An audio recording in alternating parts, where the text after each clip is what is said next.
real estate appraisal, property valuation. A land valuation is the process of developing an opinion of value for real property. Real estate transactions often require appraisals because they occur infrequently and every property is unique, unlike corporate stocks, which are traded daily and are identical.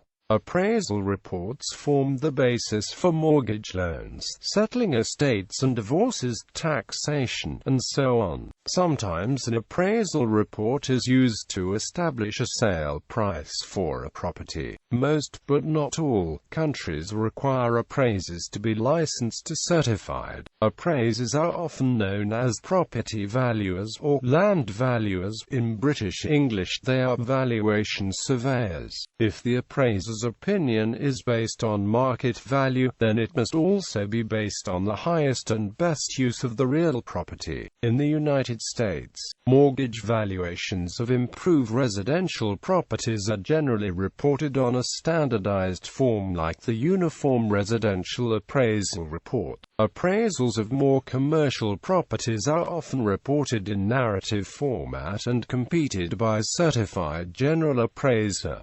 Types of value. There are several types and definitions of value sought by a real estate appraisal. Some of the most common are: market value, the price at which an asset would trade in a competitive valuation auction setting. Market value is usually interchangeable with open market value or fair value. International valuation standards define market value, the estimated amount for which an asset or liability should exchange on the valuation date between a willing buyer and a willing seller in an arm's-length transaction, after proper marketing and where the parties had each acted knowledgeably, prudently and without compulsion. The value in use, or use value, the net present value of a cash flow that an asset generates for a specific owner under a specific use.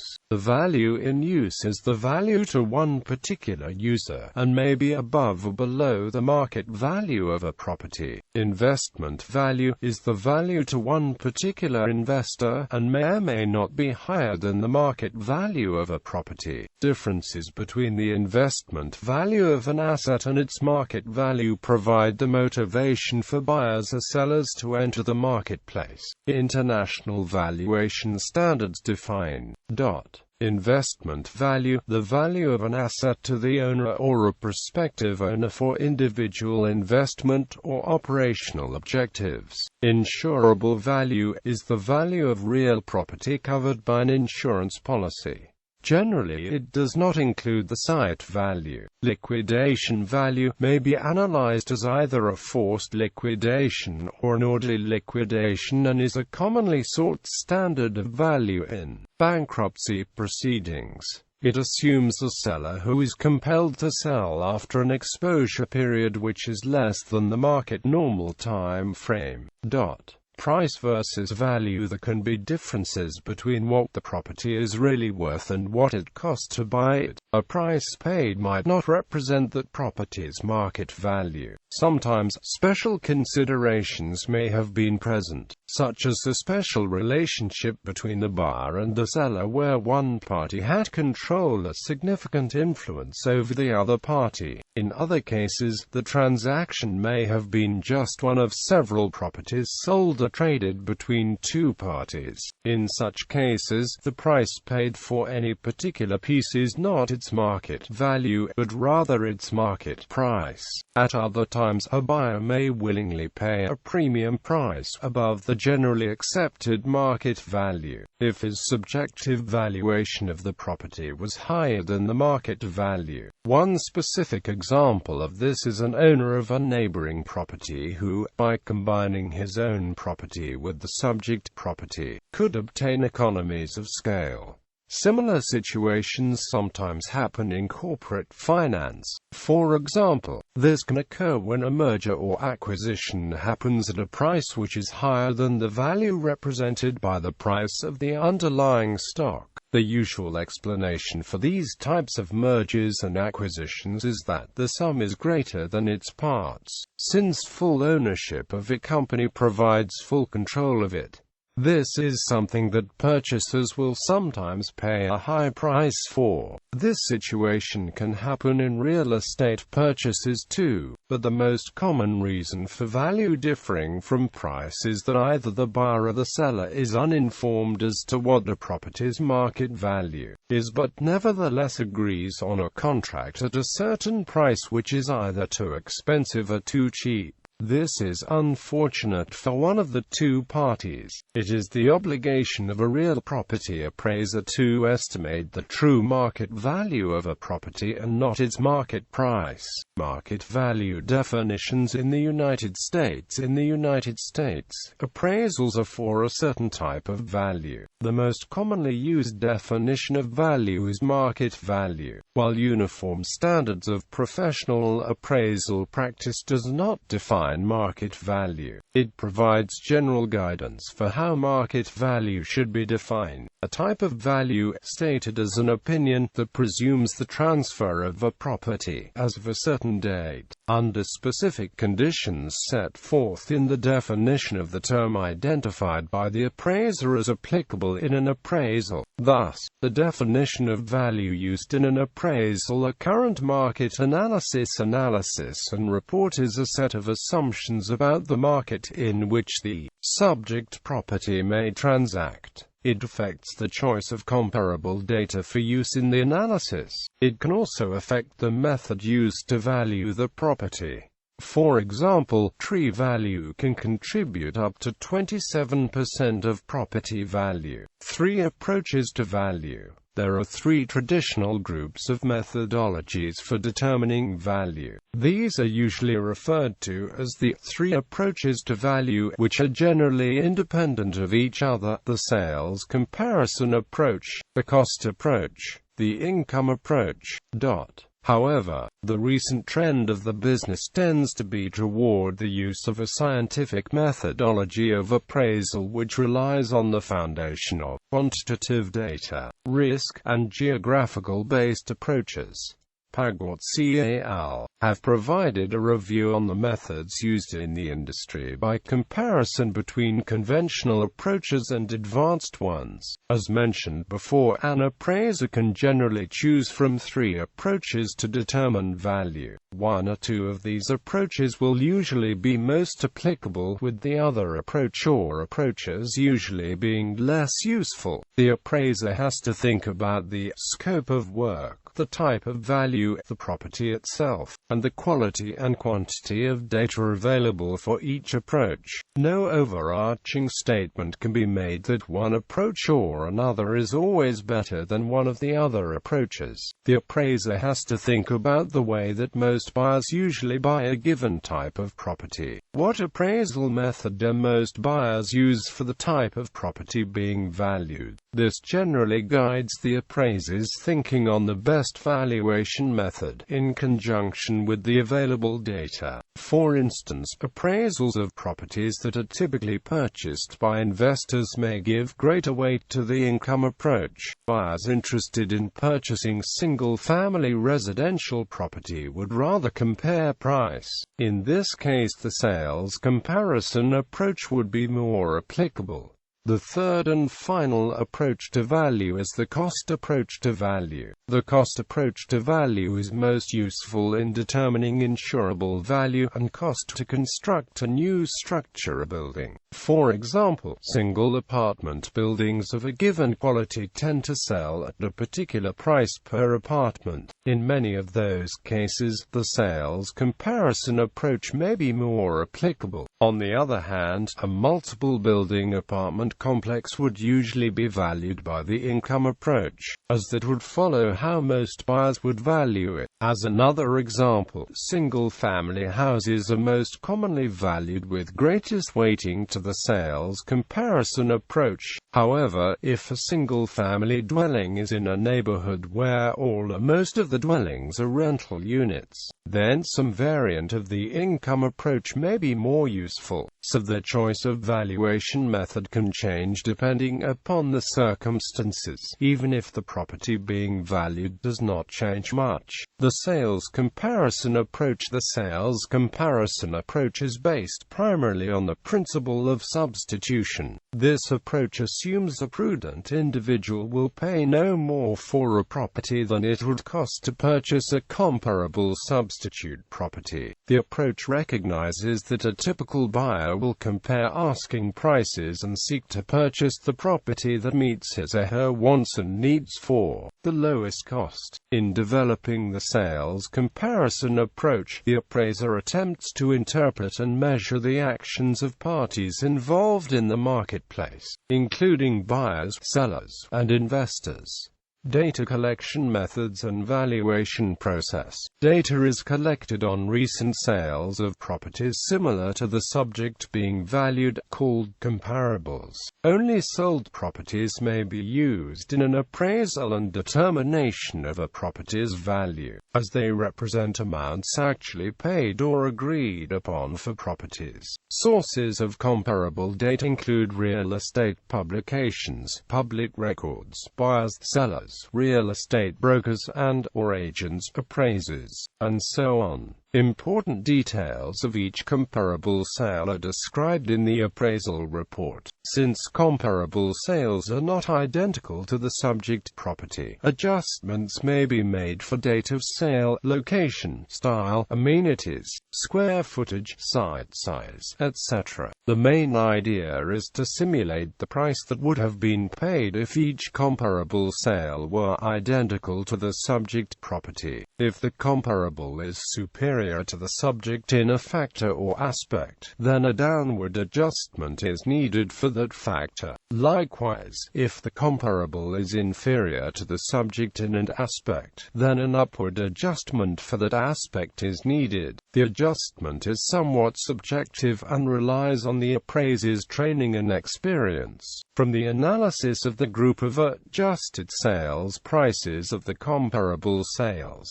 the appraiser selects an indicator of value that is representative of the subject property. It is possible for various appraisers to choose different indicator of value which ultimately will provide different property value. Steps in the sales comparison approach: research the market to obtain information pertaining to sales and pending sales that are similar to the subject property. Investigate the market data to determine whether they are factually correct and accurate. Determine relevant units of comparison and develop a comparative analysis for each. Compare the subject and comparable sales according to the elements of comparison and adjust as appropriate. Reconcile the multiple value indications that result from the adjustment of the comparable sales into a single value indication.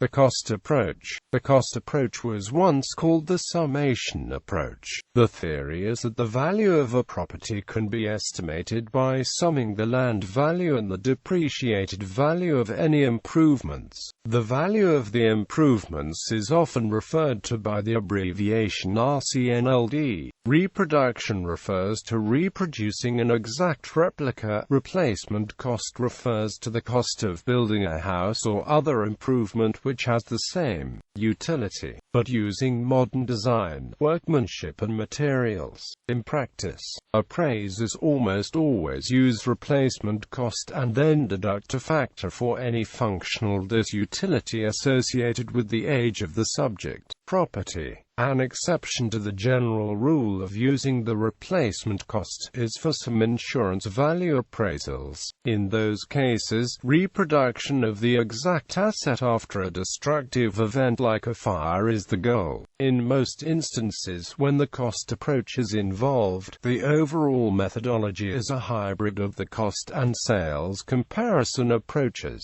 For example, the replacement cost to construct a building can be determined by by adding the labor, material, and other costs. On the other hand, land values and depreciation must be derived from an analysis of comparable sales data. The cost approach is considered most reliable when used on newer structures, but the method tends to become less reliable for older properties. The cost approach is often the only reliable approach when dealing with special use properties. The income approach. The income capitalization approach is used to value commercial and investment properties, because it is intended to directly reflect to model the expectations and behaviors of typical market participants. This approach is generally considered the most applicable valuation technique for income-producing properties, where sufficient market data exists. In a commercial income-producing property, this approach capitalizes an income stream into a value indication. This can be done using revenue multipliers or capitalization rates applied to a net operating income. Usually, a NOI has been stabilized so as not to place too much weight on a very recent event. An example of this is an unleased building which technically has no NOI. A stabilized NOI would assume that the building is leased at a normal rate and to usual occupancy levels. The net operating income is gross potential income, less vacancy and collection loss less operating expenses. Alternatively, multiple years of net operating income can be valued by a discounted cash flow analysis model. The DCF model is widely used to value larger and more expensive income-producing properties, such as large office towers or major shopping centers. This technique applies market-supported yields to projected future cash flows to arrive at a present value indication. When homes are purchased for personal use, the buyer can validate the asking price by using the income approach in the opposite direction. An expected rate of return can be estimated by comparing net expected costs to the asking price. This return can be compared to the homeowner's other investing opportunities. UK valuation methods. In the United Kingdom, valuation methodology has traditionally been classified into 5 methods. 1. Comparative method, used for most types of property where there is good evidence of previous sales. This is analogous to the sales comparison approach outlined above. 2. Investment method, used for most commercial property that is producing future cash flows through the letting of the property. If the current estimated rental value and the passing income are known, as well as the market-determined equivalent yield, then the property value can be determined by means of a simple model. Note that this method is really a comparison method, since the main variables are determined in the market. In standard U.S. practice, however, the closely related capitalizing of NOI is confounded with the DCF method under the general classification of the income capitalization approach. 3. Residual method, used for properties ripe for development or redevelopment or for bare land only. 4. Profit method, used for trading properties where evidence of rates is slight, such as hotels, restaurants and old age homes. A 3-year average of operating income is capitalized using an appropriate yield. Note that since the variables used are inherent to the property and are not market-derived, therefore unless appropriate adjustments are made, the resulting value will be value in use or investment value, not market value. 5. Cost method, used for land and buildings of special character for which profit figures cannot be obtained, or land and buildings for which there is no market, because of the public service or heritage characteristics. Both the residual method and the cost method would be grouped in the United States under the cost approach. Under the current RICS valuation standards, the following bases of value are recognized: market value, market rent, worth, and fair value. Further considerations: scope of work, While the uniform standards of professional appraisal practice has always required appraisers to identify the scope of work needed to produce credible results, it became clear in recent years that appraisers did not fully understand the process for developing this adequately. In formulating the scope of work for a credible appraisal, the concept of a limited versus complete appraisal and the use of the departure rule caused confusion to clients, appraisers, and appraisal reviewers. In order to deal with this, USPAP was updated in 2006 with what came to be known as the Scope of Work Project. Following this, USPAP eliminated both the departure rule and the concept of a limited appraisal, and a new scope of work rule was created. In this, appraisers were to identify 6 key parts of the appraisal problem at the beginning of each assignment: client and other intended users, intended use of the appraisal and appraisal report, definition of value, any hypothetical conditions or extraordinary assumptions, effective date of the appraisal analysis, salient features of the subject property. Based on these factors, the appraiser must identify the scope of work needed, including the methodologies to be used, the extent of investigation, and the applicable approaches to value. Currently, minimum standards for scope of work are expectations of the client and other users, the actions of the appraiser's peers who carry out similar assignments.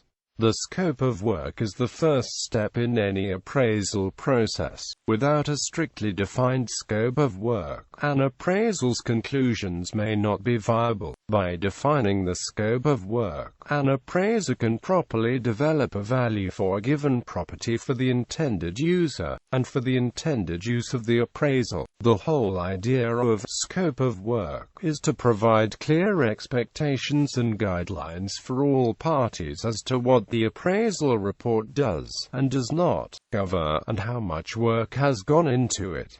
Types of ownership interest. The type of real estate interest that is being valued must also be known and stated in the report. Usually, for most sales or mortgage financings, the fee simple interest is being valued. The fee simple interest is the most complete bundle of rights available. However, in many situations, and in many societies which do not follow English common law of the Napoleonic Code, some other interest may be more common. While there are many different possible interests in real estate, the 3 most common are: fee simple value, the most complete ownership in real estate, subject in common law countries to the powers reserved to the state; leased fee value, this is simply the fee simple interest encumbered by a lease. If the lease is at market rent, then the leased fee value and the fee simple value are equal. However, if the tenant pays more or less than market, the residual owned by the leased freeholder, plus the market value of the tenancy, may be more or less than the fee simple value. Leasehold value, the interest held by a tenant. If the tenant pays market rent, then the leaseholder has no market value. However, if the tenant pays less than market, the difference between the present value of what is paid and the present value of market rents would be a positive leasehold value. For example, a major chain retailer may be able to negotiate a below-market lease to serve as the anchor tenant for a shopping center. This leasehold value may be transferable to another anchor tenant, and if so, the retail tenant has a positive interest in the real estate. Home inspection. If a home inspection is performed prior to the appraisal and that report is provided to the appraiser, a more useful appraisal can result. This is because the appraiser, who is not expert home inspector, will be told if there are substantial construction defects or major repairs required. This information can cause the appraiser to arrive at a different, probably lower, opinion of value. This information may be particularly helpful if one or both of the parties requesting the appraisal may end up in possession of the property. This is sometimes the case with property in a divorce settlement or a legal judgment.